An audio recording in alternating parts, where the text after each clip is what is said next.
hal yang juga sangat penting untuk kita lakukan selain eh, menguraikan atau merumuskan lebih detail ketentuan-ketentuan di dalam UN Convention itu adalah juga mempercepat sebenarnya penyelesaian perundingan kita dengan negara-negara tetangga mengenai tapal batas kita di laut. Kalau tapal batas kita di laut dengan negara-negara tetangga itu masih belum jelas, walaupun sampai hari ini kita eh, tidak mempunyai konflik langsung ya terhadap perbatasan di laut, tapi masih cukup banyak titik-titik tertentu di laut antara kita dengan negara-negara tetangga yang belum kita selesaikan melalui perundingan. Bahkan di darat pun kita tahu di Kalimantan masih banyak titik-titik perbatasan antara kita dengan Sabah dan Sarawak yang merupakan negara bagian dari Malaysia yang sampai saat ini masih ada titik-titik yang belum kita selesaikan perundingannya. Jadi menurut pendapat saya hal ini merupakan sangat penting kita lakukan. Jadi kita bisa mengamankan laut kita, menjaga kepentingan kita di laut, tapi kita harus jelas dulu di mana sebenarnya kewenangan kita, di mana tapal batas kita di laut dengan negara-negara tetangga.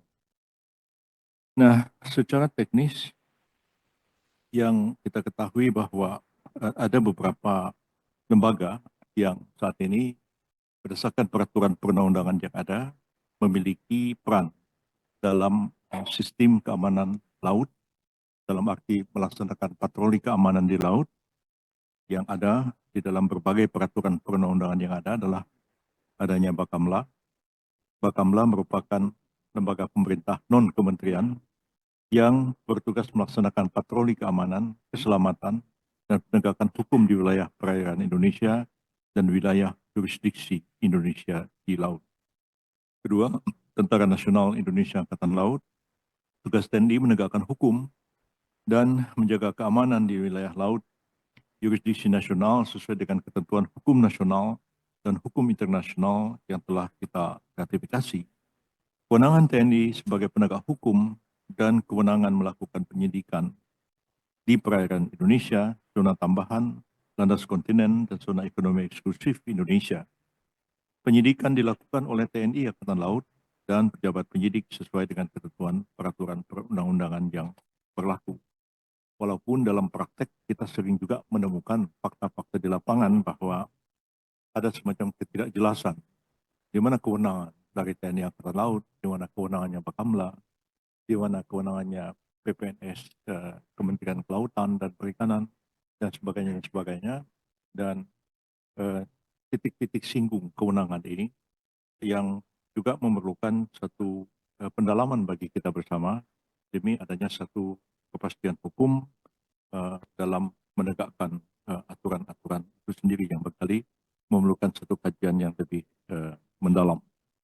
Jadi sering kali terjadi misalnya Angkatan Laut menahan kapal asing, kapal ikan atau kapal apa yang melintas di kawasan ZII, tapi Angkatan Laut merasa tidak berwenang untuk melakukan penyelidikan dan penyidikan dan diserahkan kepada Kementerian Kelautan untuk melakukan satu penyidikan terhadap apa yang diduga telah terjadi satu tindak pidana di lautan. Mungkin di masa-masa yang akan datang kita memerlukan satu penataan kelembagaan yang mengatur dengan jelas batas-batas kewenangan dari satu instansi, dari satu badan agar tidak terjadi tumpang tindih dalam penegakan hukum di laut. Download Tribun X sekarang, menghadirkan lokal menjadi Indonesia.